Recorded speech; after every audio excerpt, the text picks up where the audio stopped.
রাজ্যে ফের বজ্রবিদ্যুৎ সহ বৃষ্টির পূর্বাভাস। একাধিক জেলায় ভারী বর্ষণের সতর্কবার্তা। শুক্রবার বহু এলাকায় হালকা থেকে মাঝারি বৃষ্টির সম্ভাবনা, বাড়বে তাপমাত্রা। ত্রিপুরায় আগামী কয়েকদিন ফের বৃষ্টি এবং বজ্রপাতের সম্ভাবনা রয়েছে। বৃহস্পতিবার সন্ধ্যায় প্রকাশিত আবহাওয়া বুলেটিনে এমনই পূর্বাভাস দিয়েছে আগরতলা আবহাওয়া দপ্তর। দপ্তরের পূর্বাভাস অনুযায়ী শুক্রবার রাজ্যের বহু এলাকায় হালকা থেকে মাঝারি বৃষ্টি অথবা বজ্রবিদ্যুৎ সহ বৃষ্টিপাত হতে পারে। একই সঙ্গে 1-2 জায়গায় বজ্রপাত সহ ঝড়ের প্রবল সম্ভাবনা রয়েছে। বিশেষ করে সতর্কবার্তা জারি করা হয়েছে সিপাহীজলা ও দক্ষিণ ত্রিপুরা জেলায়।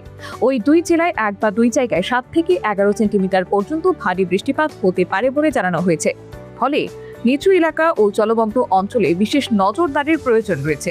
আগামী শনি ও রবিবারও রাজ্যের বহু এলাকায় হালকা থেকে মাঝারি বৃষ্টি অথবা বজ্রবিদ্যুৎ সহ বৃষ্টির সম্ভাবনা রয়েছে। ওই 2 দিনও 1-2 জায়গায় বজ্রপাত সহ ঝড়ের সতর্কবার্তা জারি থাকবে। তবে পরবর্তী 2 দিনের জন্য কোনো পৃথক সতর্কবার্তা জারি করা হয়নি।